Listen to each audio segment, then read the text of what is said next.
Hey, it's me, Vicky Marie, and good morning, good afternoon, or good evening, whichever part of this crazy world we live in you're living in. And today it's Friday, if you're watching this live. Happy Friday. Hope you're going to have a nice weekend. Now then, but be careful out there. Are you living next to a murderer? Do you know a murderer? Has a murderer married into your family? There are hundreds of unsolved murders in the UK alone. So we're going to look at the UK today. And I want to say thank you to one of my members who actually sort of sent me an email about this and sort of piqued my attention. Yeah, it's amazing. And that does not, when the unsolved murders we're going to look at, doesn't account for people who've just gone missing and it's not sure really what's happened to them. These are murders, definitely. Mainly a body has been found, but nobody has been held accountable for these murders. So that's what we're going to talk about today. I think it might surprise you how many there are. And will these cases ever get solved? Anyway, that's what we're going to chat about. So let's get on with it. Let's chat.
Hello. So let me read out to you what my member said in the email. I've been on a website that tells you how many unsolved murders there are in the UK. Do you know that since the year 2000, there have been 1,979 unsolved murders in the UK? Now, I couldn't find a website that said that, but it's a substantial amount.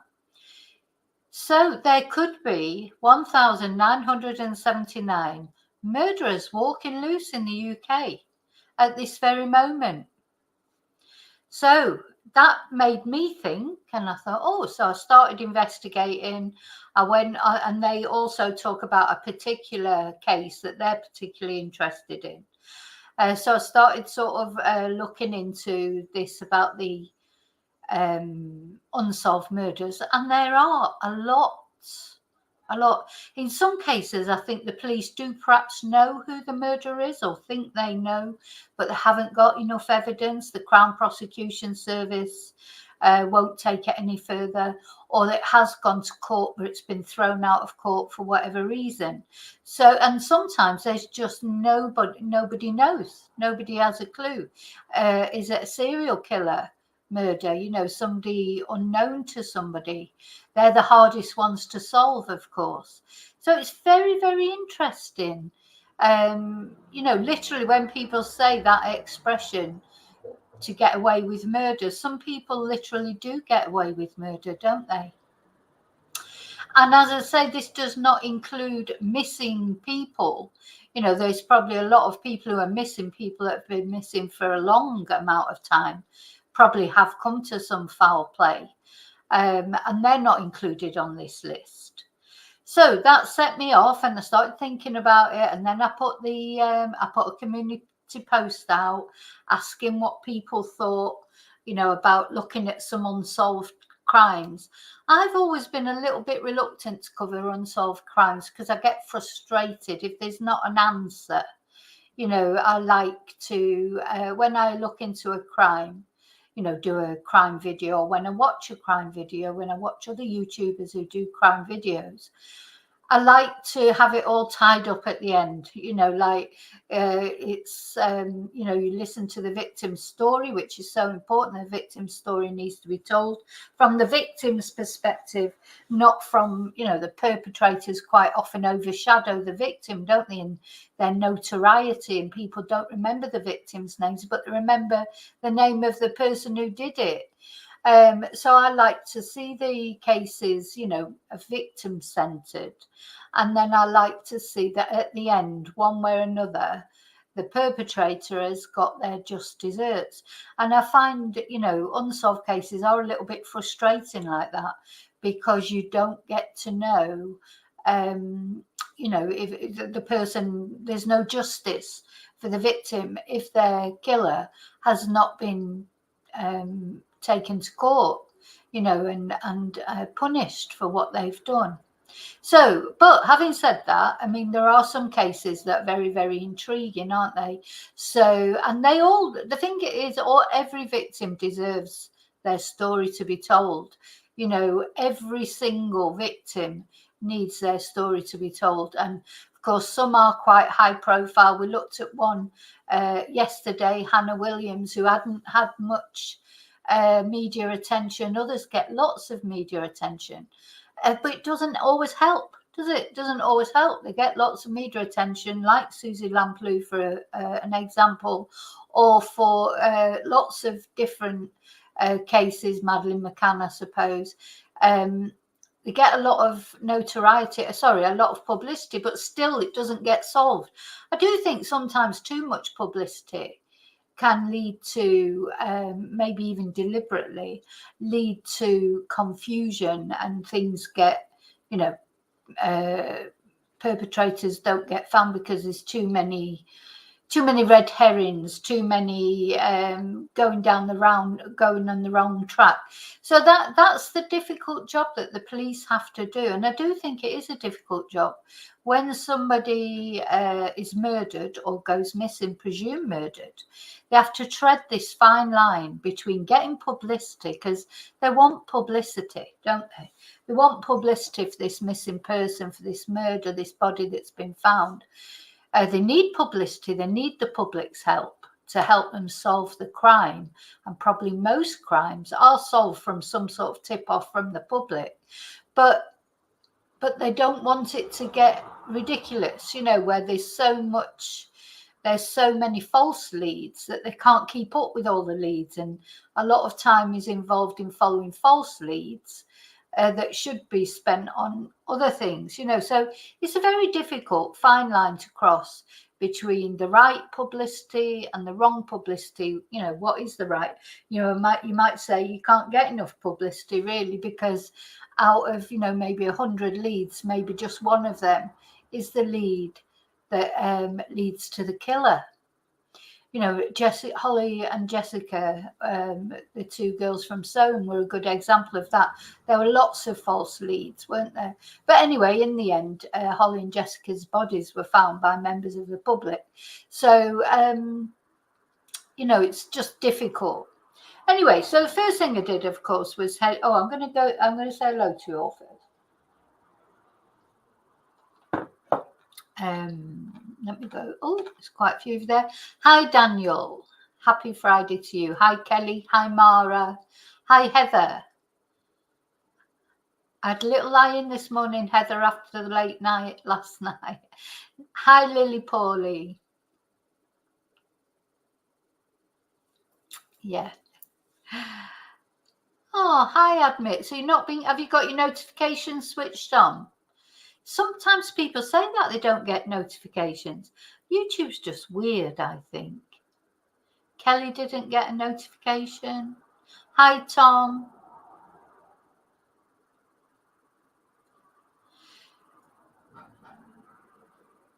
Hi, Bertan.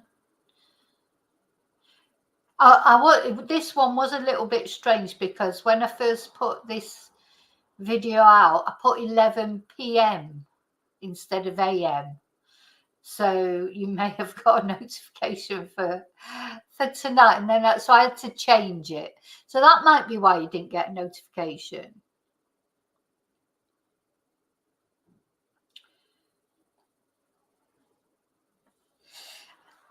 Okay, so first go-to place, isn't it, is Wikipedia to see about unsolved murders, and in Britain. So don't forget, we're only talking about Britain. I mean, I expect it's more or less the same sort of figures, if not more, in places like America and Australia, and of course the rest of Europe. But let's have we'll look just today, just talking about the United Kingdom as an example. So I put out the community post, didn't I, and asked,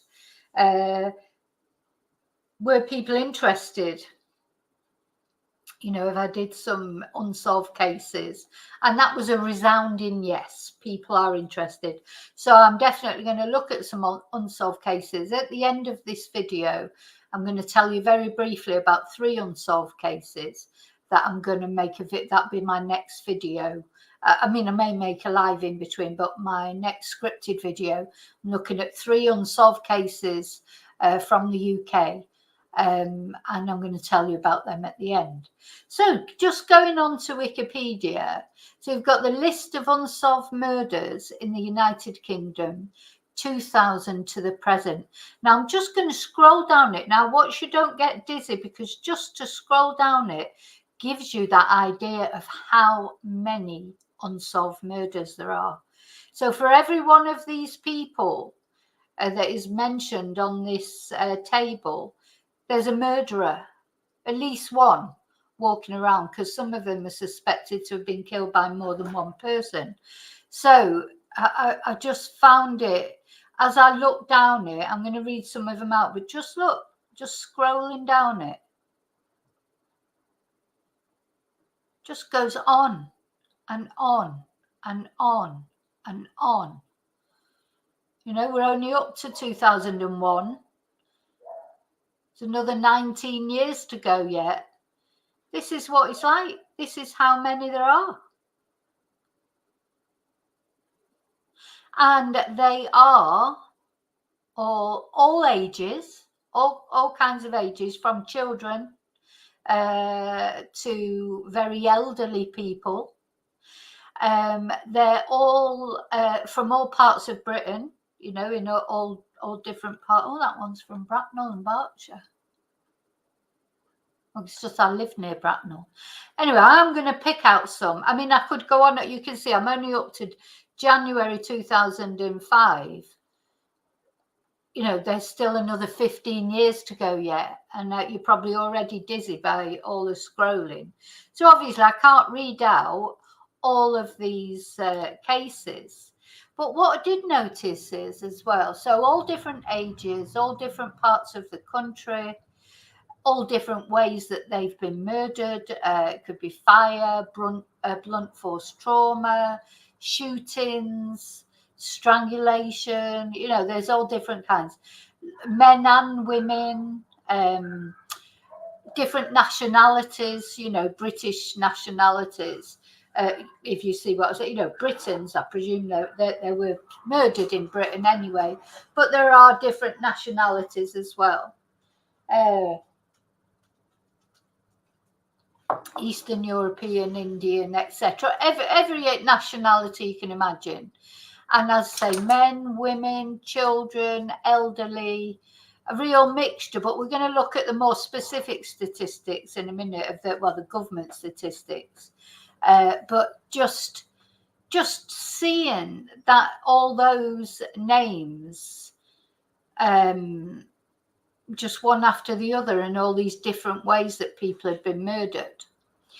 So if we just, I'm going to pick out a couple. So obviously I can't read all of them out, but I'm just going to scroll through it and pick out a couple. So for example, a lot of them were sex workers, but not all of them were sex workers, because there was a time when sex workers didn't get much attention, did they?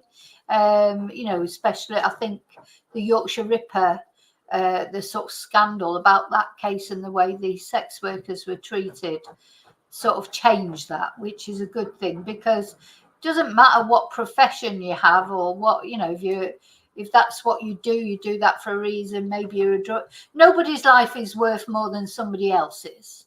Everybody's life is important. And just because somebody happens to do that for whatever reason doesn't make them any. They're probably still a mother, or a sister, a daughter to someone. They're still a person. They're still a human being.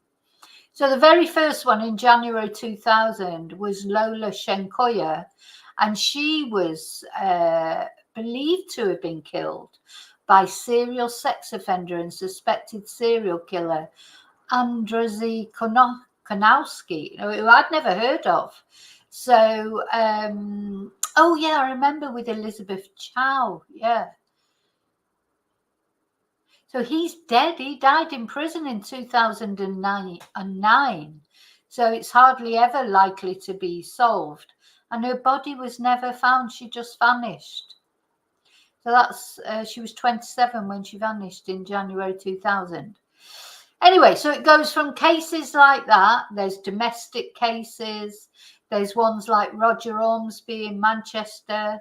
He was found in his BMW. He was a businessman. He'd been shot in the back of the head. So that sounds more like an execution type style, doesn't it? And, the next one, Gabrielle, he was thought to be mistaken identity. I mean, you name it. There's all different, there's people that have died in fires that were thought to be deliberately set alight. This is an interesting one. In February 2000, probably people won't shed many tears over him, but Malcolm was a 46-year-old with convictions for sexual offences against children, and he was shot in the head on the doorstep of his Manor Park flat in a suspected case of vigilantism on 17th of February 2000.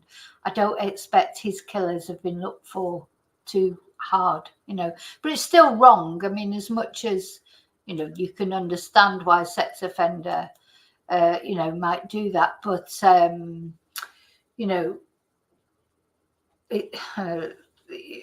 it's still wrong to do that. It's wrong to take people out of your to what's the word I'm trying to say?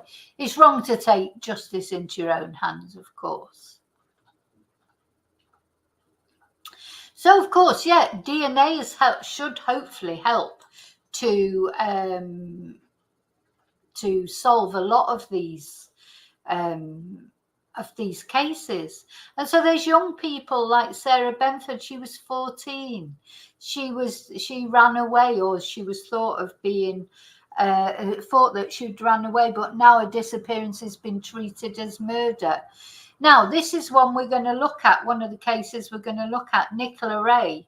Now, I have looked at Nicola Ray before because it was rumoured that her fiancé, Tim Barnes, has murdered her, because actually her body hasn't been found.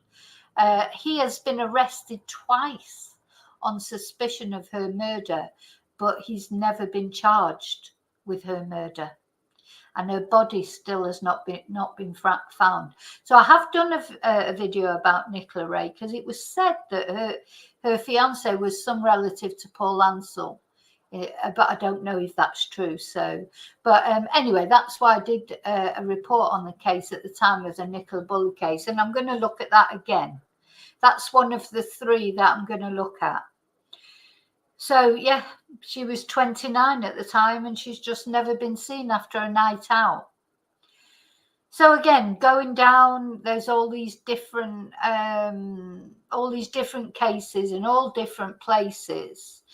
Now, it's interesting because quite a lot of them, the body's not been found, but they're being treated as murder cases. And then there's a couple of them that a body has been found, but they don't know who it is. Let's see if I can find that one that I was looking at. There was one where, bin bags with remains in them were found. But they haven't been identified. But obviously it was a murder because it's somebody who's been killed and then dismembered, but they don't know who it is.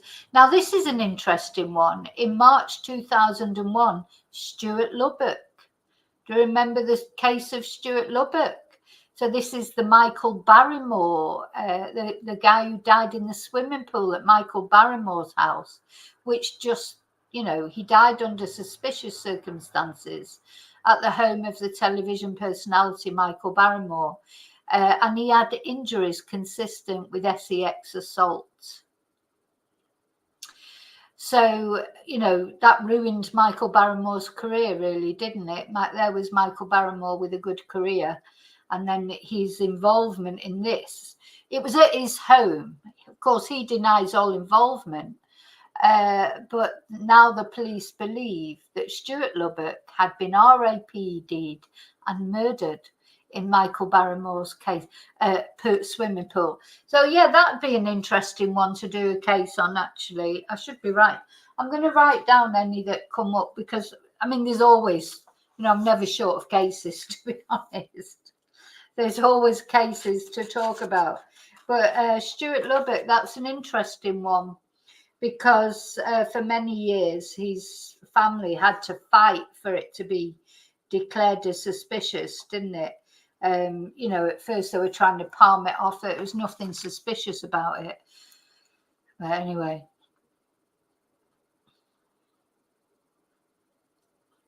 Yeah, some of them are thought to be from serial killers. Yeah, some different nationalities.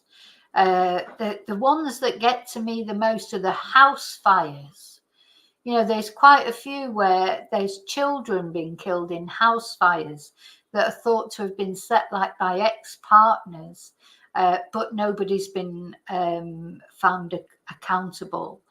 Just a horrible thing to do, isn't it? Set fire to someone's house as well.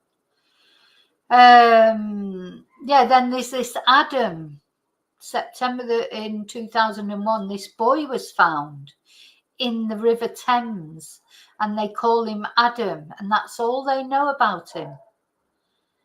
A body found in the River Thames, and all they know is it was a boy, and they've called him Adam. So, who is Adam, and who put him there in the River Thames?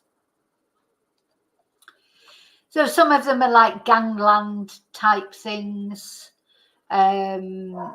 Some look like there were robberies gone wrong.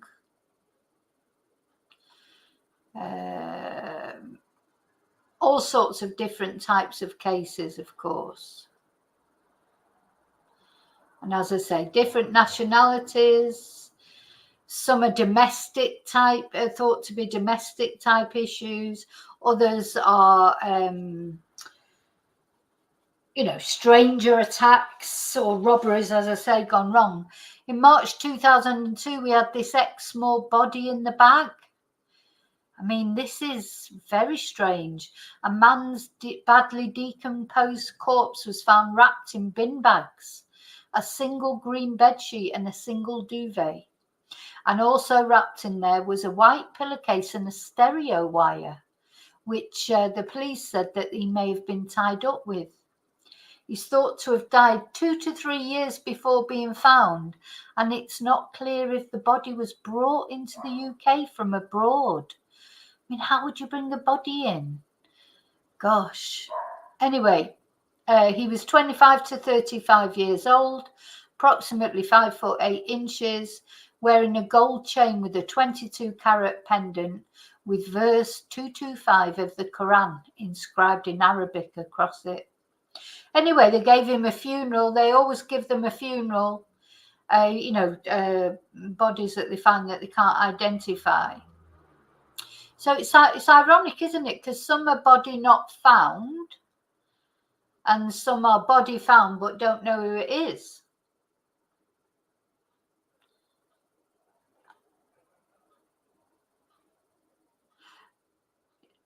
Gosh. So here's someone here, Edward Smith. See, this 42-year-old Smith was found strangled in the bushes in Baton Street near Clapham Junction, unemployed, single. You know what? You just want to know what happened to these people. What did happen to them? Anyway, so I can't go through all of them because there's just so many, of course, but unfortunately. But I want to look at the homicide rates according to the police. What the police say the unsolved murder rate is. Where is it? Okay, and that's what we're going to look at. I'll just come back to the chat and say hello to anyone I've missed.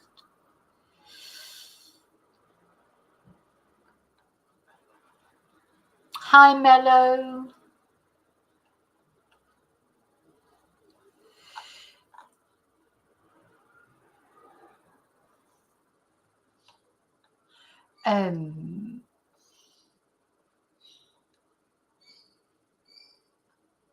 Yeah, with Susie Lamplugh. I mean, they think they know who murdered Susie Lamplugh. It's just never been proven, is it? It's that John Cannan is the likely murderer of Susie Lamplugh, but of course he's never confessed to it. But one of my cousins, she is, or she was at the time, an estate agent. And after that murder, they were told they could not show any houses to anyone alone again. You know, that was the change in rules. You know, they couldn't go out alone to show anyone a house. They always had to be in pairs after that.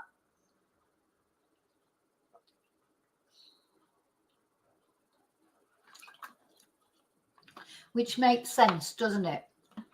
Because it hasn't only happened in Britain, it's happened in America. I've seen cases in America where they've done it. Of course, and another common thing that you've always got to be careful about is when you're advertising something for sale. Anything when someone's coming to your house. So if I'm I sold something last week, I'm trying to think what it was. I think it was a Hoover or something. And I put it on, you know, you put them on the marketplace, on the social media or whatever. And somebody contacts you, says they're interested. Now, it was a woman as it happened, but I suppose really, you know, you've always got to worry that it might not be a real woman. I mean, social media, anyone can invent a profile, can't they, say they're a woman? Anyway, so you've got to be very careful if you're giving your address out. Don't allow, you know, there's no reason why they need to come into the house unless it's a big thing, you know, that you're selling, that they're coming in to see. You know, I took it outside and I had it at the gate. Also, if it wouldn't have been a woman, and I did speak to her as well. You know, you've just got to be careful because I've seen many cases. I mean, there was a serial killer in the US who that was his modo operandi. Hi, David. That was his modus operandi. He would go through the Craigslist, you know, where it's people advertising things to sell. He would ring up or contact them, go to the house to look at it. And if it was a man at the house or a couple, you know, he would just go and look at it and then say, oh no, it's not what I'm looking for. But if it was a woman on her own, then he would RAPE her, you know, get her in the bedroom. And so, you know, it's a common method. People, you've got to be very careful who you invite into your house, haven't you? You shouldn't invite anyone into your house, really, that you don't know, especially a man, and if you're there on your own. You've got to be very careful. But yeah, real estate agents, there are a few jobs where you can be vulnerable. You know, I've got a friend who buys used furniture. You know, like has a used furniture shop, and she goes out. People ring up and say, oh, "I've got something to sell." She goes out, looks at the whatever it is to give them a price, and then a few days later the van goes and picks it up. She goes into people's houses. I couldn't do that. I used to teach Spanish in people's houses, and I had to stop doing that. I had so many weird experiences. I would never do that again, going into someone's house. If you in my book Confessions of a Spanish Teacher, a lot of my experiences are in there of what happened when I used to teach Spanish, when I used to go around people's houses teaching Spanish. You know, I've turned up at people's house and they've been drunk, or they've been arguing, or they've been prancing around in a thong in front of me, a man, you know, all sorts of things. When people are in their own homes, you know, they're just relaxed completely. They're not feeling like they're in a Spanish class. You know, it's just that they tell you their life story. Some of the homes you go into, you can't even go to the toilet. They're that dirty. So, yeah, don't do that anymore. So what I'm saying is, so any job that you have really where you're going into people's homes or on your own with somebody somewhere, you know, very dangerous, aren't they? You know, you don't think always about these kind of things. Even if you've got to get into a car with someone and go somewhere, you know, I'd be very wary about getting in the car with someone I don't know. I don't even like getting in taxis. I've watched too much. I've gone the other extreme. I've watched so much true crime. I find it hard to do anything. I'm scared of everything. Anyway, so going back to the data, indeed, somebody must have put in a Freedom of Information request for unsolved murders as of the 17th of June 2022. So here's the information. So the total count of homicides, so the total amount of murders, where is this? Yeah, the Metropolitan Police. So this is just the Met, of course. Yeah, it's not in Britain. Is this just the Met? So the total number of homicides, 2,876. So when was this date that they actually put this out? Between the 10th of April 2002 to the 16th of July 2022, total amount of homicides 2,876, unsolved homicides 350. So this is just the Metropolitan Police. And here's the breakdown of the murders. So 15 and under, 29. 16 to 24, 99. 25 to 34, 70. 35 to 44, 53. So the highest age range is 16 to 24. So whether that's to do with knife crime, do you think? You know, gangs and things like that. 99, 16 to 24-year-olds. And then it starts to go down. Then you've got 35 to 44, 53. 45 to 54, 38. 55 to 64, 28. And then 65 plus. It goes up again a little bit there, which is a bit sad, isn't it? 33.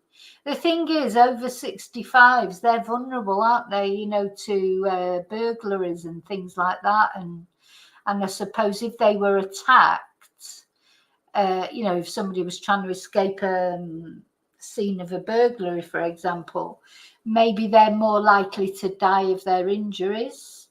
You know, if they were assaulted as the person was trying to get away because they're older, maybe. But it's a sad indictment, really, isn't it? So these are unsolved homicides. That's 350 just for the Metropolitan Police. So, of course, if you amplify that across Britain, and then it gives you the ethnicity. So most of them are white, 140. Oh no, most of them are black, 148. But it's really, there's hardly anything in it, is there? White, 142, black, 148, other 8, Asian, 43, and unknown, 9. Gosh, unknown ethnicity. So that must be where maybe they've not been identified, or because I thought you could tell someone's ethnicity these days from DNA, can't you? Anyway, again, grand total 350. But look at the sex. So male 53, female 297. I'm sure I've seen this, I've shown this before on a video, because I remember feeling completely outraged the last time. So 297 female, 53 male. I mean, that's a massive imbalance, isn't it, of gender? You know, because I was sort of thinking that maybe there's more men that actually get killed. It's just, you know, maybe not in sex crimes, but, you know, stabbings and fights and that between. But that's a massive difference.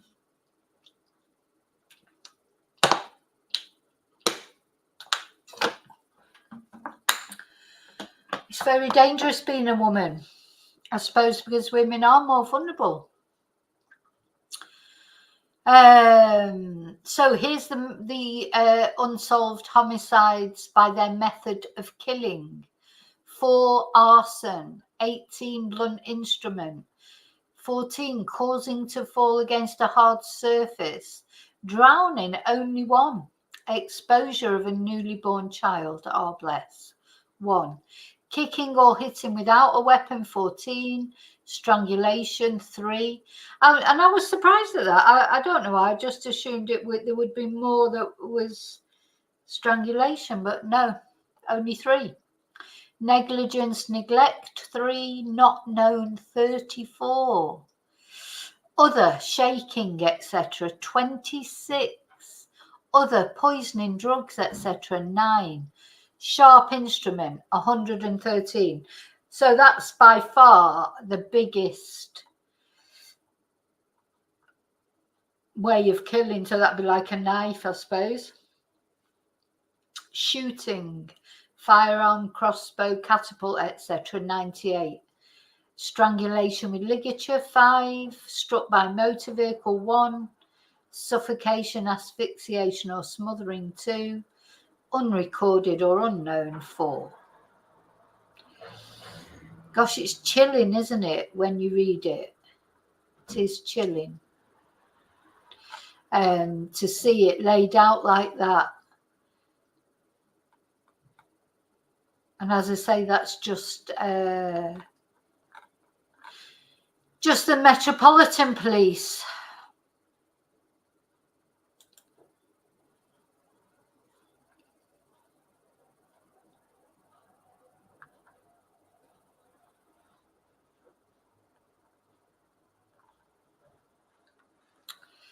So, where am I going now? I thought I had some more figures somewhere.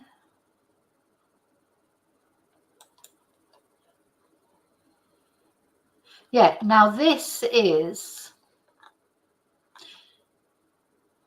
homicide in England and Wales for the year ending March 2023. This is the latest release. So apparently the Office for National Statistics releases information every now and again. And this is this is the one that came up when I was researching.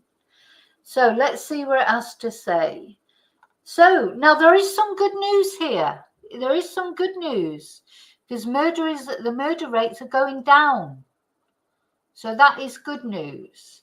So apparently in the year ending March 2023, there were 590 homicides recorded, and that was 14% lower than the previous year. That's quite a lot, isn't it, really, when you think about it? That's quite a big drop.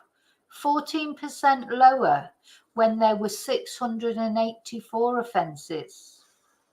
And this was the lowest number of homicides since the year ending March 2016, excluding the year ending March 2021, when volumes of public space violence tended to be suppressed because of coronavirus. So that's good, isn't it? 14% lower. It'd be interesting when the figures come out for this year to see if it's continuing on a downwards trend, or has it gone back up again, or has it leveled out? So the homicide rate was 9.9 victims per million population, with the rate for males 14.2 per million, more than twice than that for females, 6.0 per million population. So that's sort of contradictory to what it was saying to the Metropolitan police statistics.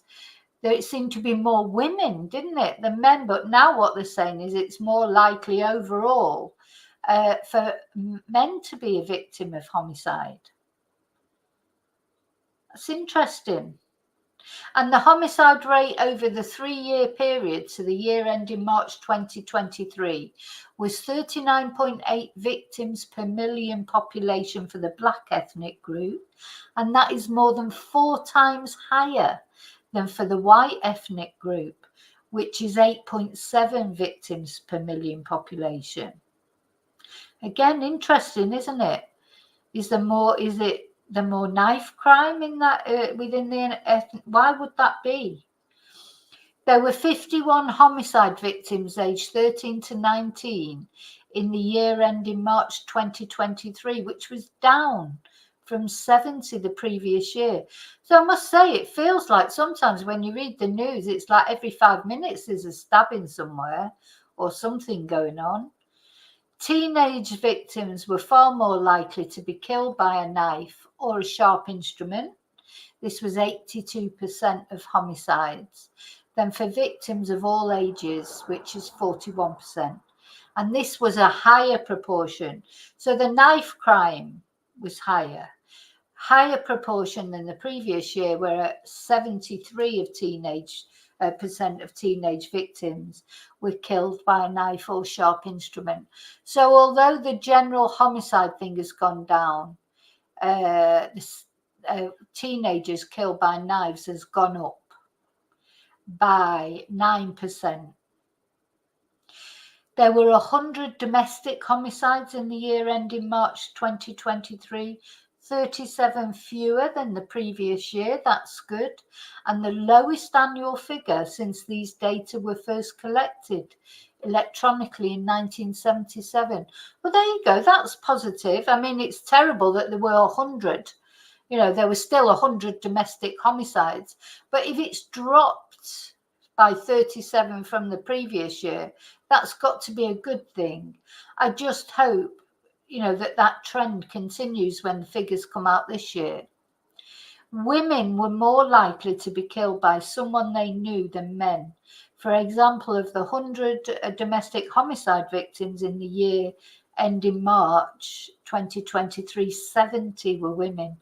So women more likely to be killed in domestic homicide incidents.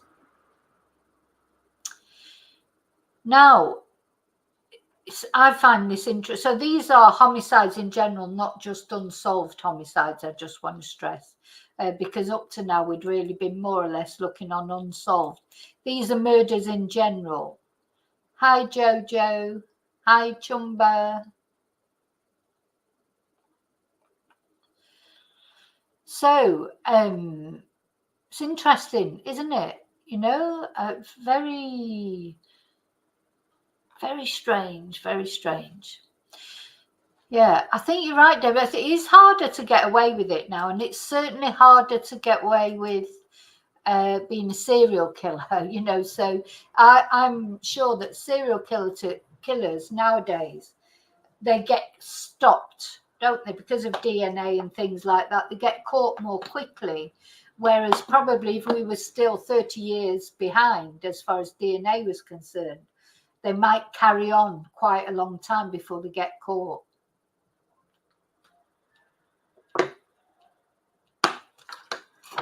So whether that's made a difference, maybe some of these killers would have gone on to kill other people, except they have got caught, the ones that have got caught through DNA, etc. Hopefully.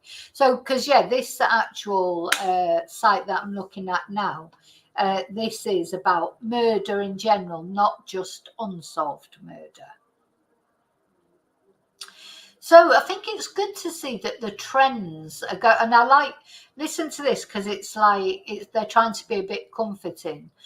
Homicide is a relatively low volume offence. It doesn't feel like that, does it? When you follow true crime, especially, you think, oh my God, you know, there's like people getting murdered left, right, and centre. But it's because obviously I'm interested in it. Some people will be totally oblivious of what murders are going on in their town or on the news. Some people don't even watch the news. I'm a news junkie, unfortunately. I just can't help it. I've tried not watching it, but you know, I've given up now. I like watching true crime stories. I like doing the videos about true crime. I don't know why, I just do. So I've just given up trying to analyze it and just do it. But it's good to hear that it is a low volume offence. But it says there will be fluctuations in numbers from year to year. And this is especially true where data have been broken down for further analysis. So figures should be interpreted with caution.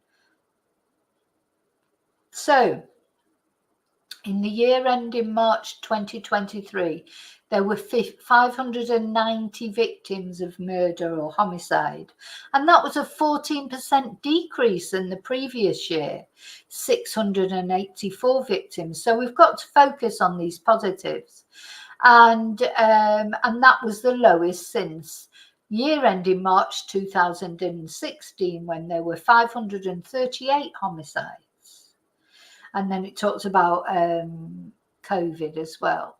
So the number of homicides decreased in all regions across England and Wales in the year ending March 2023, with the exception of the northeast of England, where there were 38 homicides, which was 11 more than the previous year. Now, the thing is that we're going to look at their figures in a moment. When you have like a bit of a mass killing, like the Southport stabbings, three people all at once, 3 little girls all at once, that will increase it, won't it? And it'll look, I don't know how to explain it. It's one perpetrator, but it'll go down as 3 murders. So like when there's been, I mean, we rarely get these kind of things now in the UK because it's not easy access to guns, is there? But like when there was the Hungerford shootings or the Dunblane shootings, obviously the homicide rate in that area will have shot up in that particular incident. So and actually it shows you here. So here's a graph showing, look how it went. So we've started off before 1975. We're coming down to the rates as from before 1975. There was some sort of, why was there a peak here? 70 here in March 2005, there was a bit of a peak, 17.9 per million population. But you can see it sort of started quite low here, and then it's gone up, peaked up here, and then it started going down again. It went down quite low there, little peak up here and then back down again, etc. So it's interesting to see it like that, the graph of it. So it says the year ending December 1987 includes 15 victims of Michael Ryan. So that would push it right up, wouldn't it? That was Michael Ryan, the Hungerford massacre. Year ending March 2001 includes 58 Chinese nationals who suffocated in a lorry on the way into the UK. So that must have been treated as murder. Even though you could argue it wasn't a deliberate murder. Number 3, year ending March 2003 includes 173 victims of Dr. Harold Shipman. My God, how quickly do you think he's spinning down in hell? I mean, 173 victims that we know about, and they were all so vulnerable, old people, that most of them anyway, that relied on him, trusted him. It's terrible, like the crimes of Dr. Harold Shipman. He will definitely be burning in hell for what he did. The volume of the victims and the vulnerability of his victims and the position of responsibility he was in, it's just an awful crime, isn't it? And then year ending March 2004 includes 20 cockle pickers who drowned in Morecambe Bay. I don't know if that was a homicide. That was the tide came in, wasn't it? But anyway. And then year ending March 2006 includes 52 victims of the 7th of July London bombings. Then in March 2011, 12 victims of the Derek Bird shooting. I must do a video on that because I don't know much about that. Year ending March 2017, 96 victims of Hillsborough, 4 victims of the Westminster Bridge, terrorist attacks of the Manchester Arena bomb in March 2018, the London Bridge attack, and the Shoreham air crash. Right, so that's and then March 2020 includes 39 human trafficking victims who were found dead in a lorry in Essex. That was terrible as well. So these, it says at the end, homicide index data are based on the year when the offence was recorded as a crime, not when the offence took place or when the case was heard in court. So I just thought it was interesting to look at that. But remember, these are not unsolved crimes necessarily. These are a mixture of everything. So going back to unsolved crimes, the thing is there's so many unsolved crimes. As I say, you literally could be living next door to a murderer. There could be a murderer in your family. One of your family may have married a murderer. You just wouldn't know, and they're walking free, and this is what DNA, a lot of those people out there, there has been quite a few people caught, haven't they, with DNA, people who probably thought they'd got away with it, 20, 30 years later, knock on the door because one of their family members have sent off to their genealogy tree or whatever, and it's come back that they're related to some twonk who's murdered someone 20 years ago. So there'll be more people caught by DNA as time goes on. But just the fact that there are so many unsolved murders means that literally you could be, working at the next desk to a murderer. You could have a murderer's married into your family, could be one of your family. It's quite scary, isn't it, to think that so many people, because I think you always sort of think, because when you watch, if you do watch the telly, I never watch telly now, but you watch any of these detective programs on the telly, they always get their person, don't they? The murderer always gets caught in the end, and we like to think that that's what happens, but it's not, is it? It must be so frustrating in the police, really, because sometimes they know 100% who has done it, But if they take their case to the Crown Prosecution Service and the Crown Prosecution Service says, sorry, there's not enough evidence there, because the last thing they want is for the person to be tried and found not guilty, because then they can't try them again.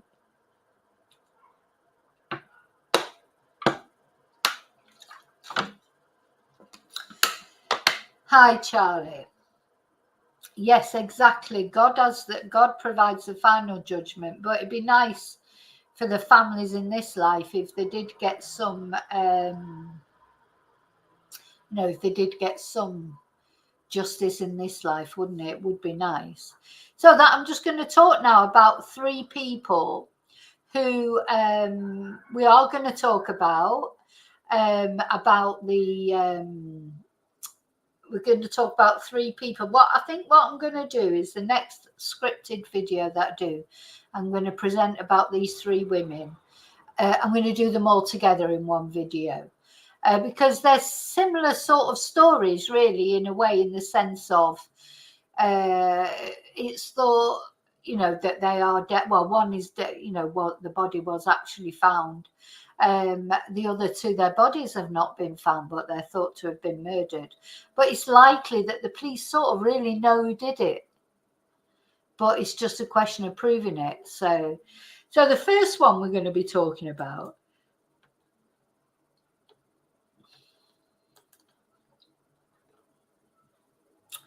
is Nicola Payne. Now, I don't know if you know anything about this case. I'm just going to put a picture of her up, a bigger picture of her up on the...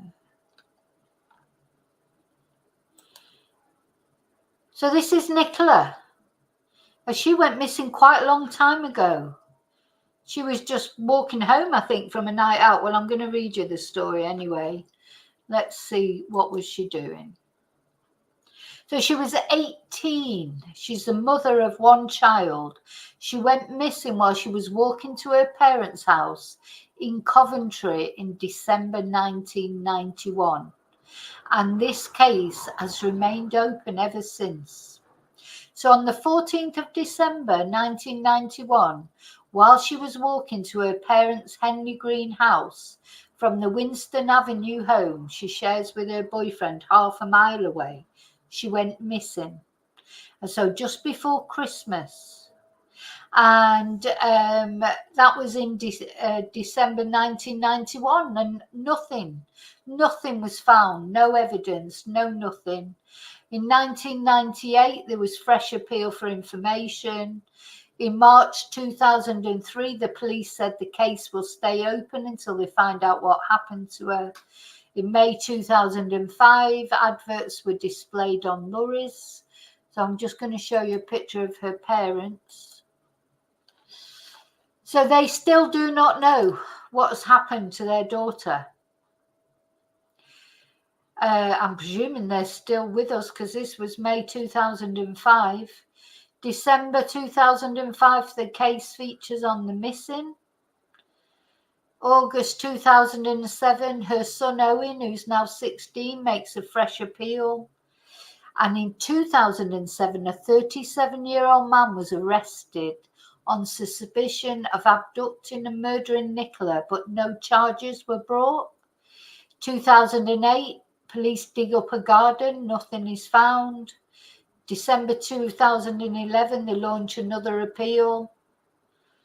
2012, they search Parkland, the police search Parkland, and 2 men are arrested on suspicion of conspiracy to prevent the lawful and decent burial of a body. Nothing is found and the men are released. December the 12th, fresh appeal. January 2013, 25 new leads, new forensic tests, 3 people are arrested. And then in January 2015, 2 men are finally charged, Nigel Barwell and Thomas O'Reilly. Also a 52-year-old woman arrested on suspicion of perverting the course of justice, but she was released without charge. And then in November 2015, These two men were cleared of murdering Nicola. So, December 2016, new witnesses. 2017, the family increased the reward. 2018, private forensic search team. This Peter Folding, by the way, who you might recognise there. Peter Folding's been involved in this, and Mark Williams Twong. And Peter used sonar and ground radar equipment to search Coombe County Park. Nothing was found. An anonymous donor offers £100,000 reward. 2019, a canal is searched. 2021, a vigil's held. Oh, and in 2023, Marilyn dies. That's her mum. So Marilyn died without ever finding out what happened to her daughter. I hope she knows now exactly what happened. I hope they're reunited. So that's one that I'm going to be looking at in a deeper, with a bit more, a bit more of a deeper dive, along with the other two. So that is Nicola Payne. Then I'm also going to look at this other case, which is another Nicola. This is Nicola Ray. Now, I have done this, as I say, I have done an article on this, a video on this case before. Nicola Ray, never been found. Her ex-partner or a partner has been arrested twice, but released. You know, he's never been charged properly. And she's another young woman, been missing for a long time. She went out for a night out with friends in the early hours of May the 2nd, 2000 in Essex, and she's never been seen since. And her children, Jodie and Stevie, were 11 and 8 at the time of her disappearance. And in 2010, Timothy Barnes was told he would face no further action. So he's been arrested, but spent several months on bail, but he's been released. And they were supposed to be getting married at the time.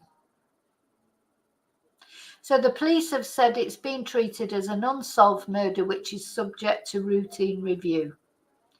Not currently a live investigation. However, no case is ever closed, and should any new evidence come to light, we won't hesitate to act.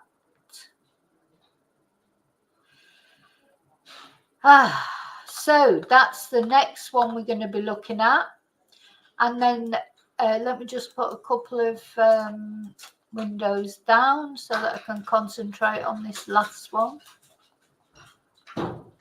Just come back, make sure you're all, I hope you're all okay there.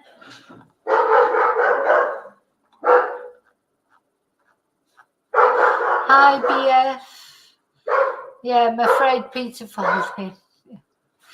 Yeah, has Peter Folding ever actually solved a case? I mean, has he really? You know? Oh, hi, Caroline. Thank you for sharing that. That sounds very traumatic. Very traumatic. And did it result in a conviction, Caroline? I hope it resulted in a conviction. Hi, Moonbeam. Yeah, exactly, BF. Exactly, BF. It's because of all this BS. Okay, now this case, the third one that I'm going to look at in the video, I'm going to do a video about these three unsolved cases. And this, again, I mean, they're all going to say they're all very sad, aren't they? I mean, none of them are cheerful, of course, when you're talking about the murder of a young woman. But this girl was very young, Lindsay Reimer, and she disappeared 22 years ago. And she was only 13. when she disappeared.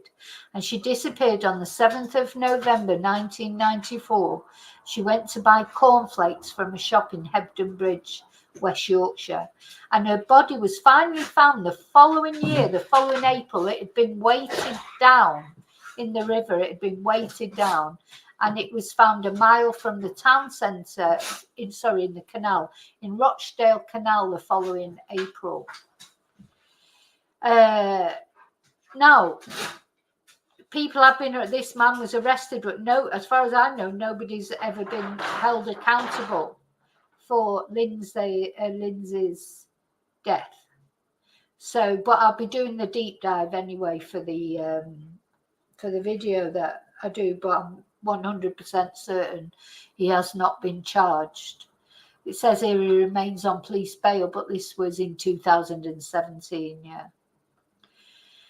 And Lindsay's body was found by 2 canal workers who were checking the water for debris. And one of them was Andy Glover from Metropolitan, who said at first sight he thought it was a sheep, but then he realised it was the missing teenager. And in April, then, police said a new DNA profile had been identified, which it hoped would lead them to identify the killer. So it doesn't seem like nobody's ever been charged, even though maybe they know who did it. So let's just have a look at this now.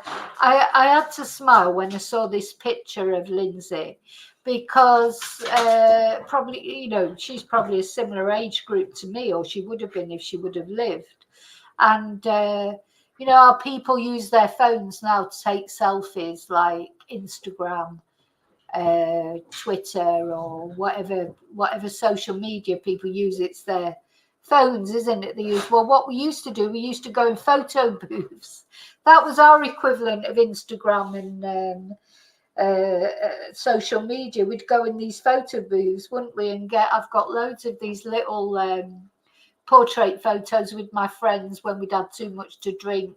So instead of taking pictures of ourselves with our mobiles, because of course we didn't have mobiles, back in the deep dark ages when I was a teenager, we'd find a photo booth and go in a photo booth and take our photos. So that was our equivalent. And when I saw this picture, I thought I could just imagine Lindsay going in there to take her photo. So what date is this article? So this is on the Hebden Bridge web. So I need to research this bit as part of the video when I do. It's a lot of very useful information on here about Lindsay's sister, about Andy Glover, who was one of the men who found her. Yeah. What her sister had to say, etc. But nobody's ever been held accountable for the murder of Lindsay Reimer, even though her body was found. There she is with her brother when they were children. And this is Charlie Streets and Andy Glover, who found Lindsay's body while they were working on the canal. Now, this happens so often, doesn't it? Makes you wonder. I mean, we've been looking at the case of Jack O'Sullivan. If he's ever found, if he has come to harm, I mean, hopefully he'll be safe and well somewhere. But of course, the longer it goes, the less likely that looks. But cases like Jack's, people that disappear, they're quite often found, aren't they, by workers, and they're often not found by the official searches in the beginning. They're found, this was over a year later, because Lindsay's body had been weighted down. And so they just found her as they were working on the canal. That must have been quite gruesome, mustn't it, for them? So, yeah, they find all sorts when they're clearing debris from the canal: flotsam, bottles, beer cans, car tyres, bits of timber, and sometimes dead creatures.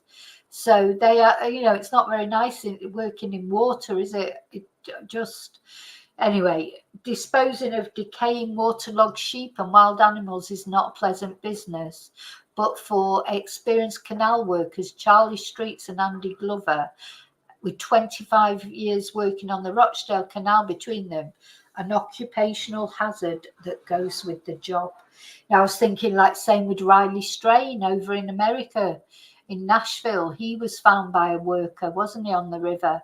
The same with Callum Harris, another young boy who's still not clear what happened to him. They're saying that he just fell down that sewer, just by accident. And some people are saying that, other people are more certain that it was some sort of foul play.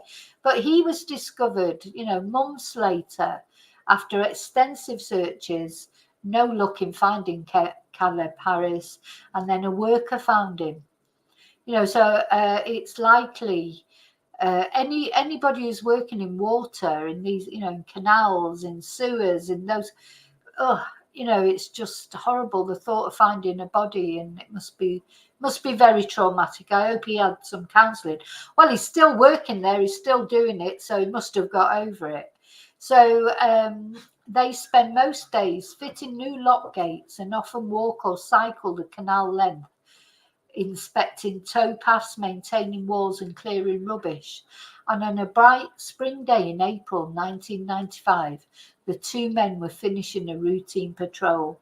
It was late morning, not long before lunch. Oh my God, I don't think you'd have lunch for quite a long time after this. They were back at their base at Callis Mill. The Rochdale Canal workshops are a mile or so outside Hebden Bridge, where the Calder River and Rochdale Canal run only yards apart.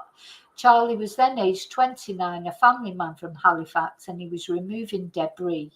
There was quite a lot from Lock 12, tyres, bits of wood, all sorts. Just a bit of a warning here, because he's going to describe what he found. I noticed this greyish object a foot or so under the water. Visibility wasn't good enough to determine what it was, so I put my hand in first.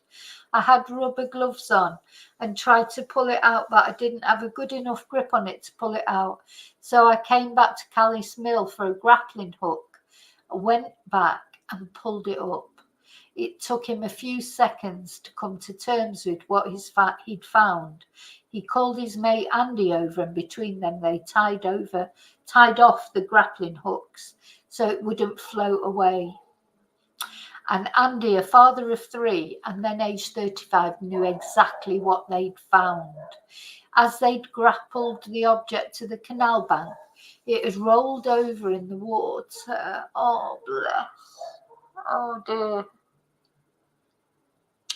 It was not a pleasant sight, but one feature drew his gaze. 3 or 4 thin, wispy strands of brown hair were floating across the top of the face, just like the missing persons photo issued by police immediately after the disappearance of 13-year-old Lindsay Jo Reimer the previous autumn. Andy and Charlie, like everyone in the Calder Valley, knew she was still missing. Everyone knew about the massive but fruitless police search. Andy even knew her. Oh my God, he actually knew her. Oh, poor thing to find. Oh dear. He'd seen her once or twice while working on the canal near her home in Cambridge Street. Charlie, the man who found the body, is a phlegmatic sort, but admits he felt a bit shaky. He was nervous in dark places for a day or 2 afterwards, and had one terrible nightmare a few months later, but otherwise remains unaffected.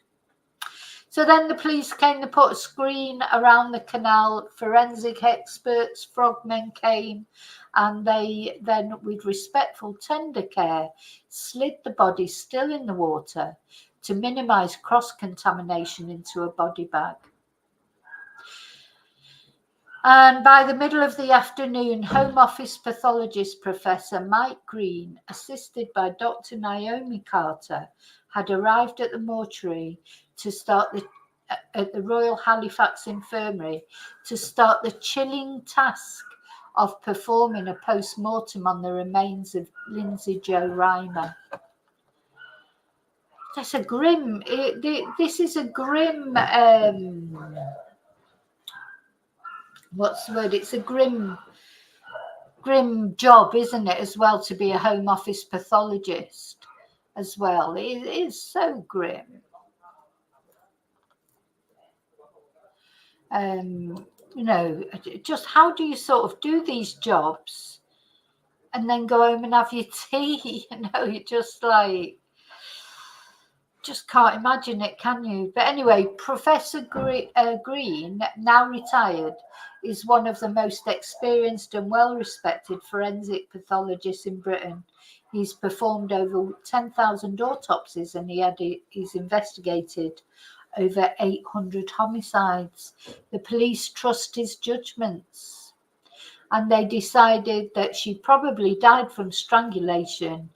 And even though the body had been immersed in water for so long, there were clues. Her voice box had been flattened against the spinal column, and there was a band of congestion across the middle area of the neck muscles. Anyway, I'm not going to read the whole thing because I'll probably go into that in more depth when I do the video about the three. So that's who I'm going to, let me just stop sharing there. Let's have a look. So these are the three ladies, three girls, three women that I'm going to talk about in the next scripted video that I do. Nicola Payne, who went missing from Basildon in Essex. So this is an unsolved, probable murder. I mean, a body's not been found, so it can't be certain, but it seems likely. We're going to look in more depth in this case of Lindsay Reimer. That was quite chilling, wasn't it? How he said that when he turned the body over, he saw the wisps of hair over. She was only 13 years old. You know, someone's got to be held accountable for this. I know God has the final judgment, but it would be nice if in this life, you know, this is what gets me. Somebody's out there, you know, just living their normal life. You know, maybe a father, a grandfather. As I say, he could be living next door to you. You could be stood next to him in the supermarket. Anyway, and this is the other lady, Nicola Payne. So these three, Nicola Payne, Lindsay Reimer, and Nicola Ray, that's what I'm going to be looking at in the next video. And, you know, you never know. The thing is, over time, alliances change, don't they? This is why it's important that the police should keep on appealing. I know they can't, you know, these are always new cases, isn't they? New cases for the police to investigate. So, but every now and again they should do these appeals because allegiances change over time. So somebody who may not have wanted to, who has a bit of information, but they might have been too scared to talk about it 20 years ago, for whatever reason now might not be so scared. They might have broken away from that allegiance, or the person may have died, or, you know, there's always things that can change over time, aren't there? So it's important to keep doing the appeals, because there's people out there, not only the actual perpetrators, but there will be people out there who do have information that they haven't shared. For maybe they're scared, you know, to share it. But I say maybe they've moved away. Maybe they're older now and they've got children of their own, and they feel like, you know, more that they should come forward. So it's always important to just never forget these unsolved cases, because you never know when something might come up that might just be the right thing. And why should they get away with it? You know, why should they? In these 20 years or so that all these women have been missing, why should they get away with it and just lead a normal life when they've robbed those people of their lives? And they've also, with the case of Nicola, Nicola Ray and Nicola Payne, they've robbed their children of a mother. You know, their children have had to grow up never knowing their mum really. And then Lindsay, they've robbed her mother, her family, of seeing how Lindsay grew up. Why should they get away with that? Anyway, so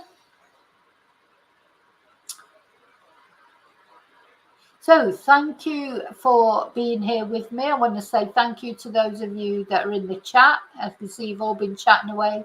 I want to say thank you to those of you that have watched at home that don't like to join in the chat.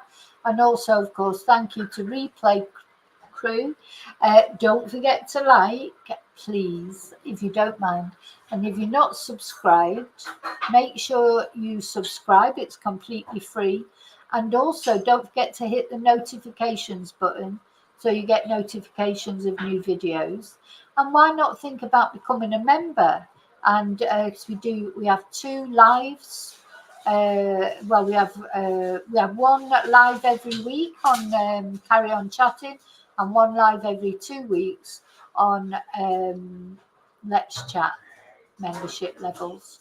And you get to use the special members emojis, and it's nice to support. But we definitely had an interesting chat last night. The best was at the end, wasn't it? But anyway, so yeah, I'll see you really soon in the next video. Hi, was that Pauline coming in? I didn't see Pauline coming. Anyway, thank you all. I'll see you really soon in the next video. I don't think I'll be on tonight because it's big fiestas in my village, so I think there'll be a lot of bangers going on. Someone's just discovered the treats, the dog treats.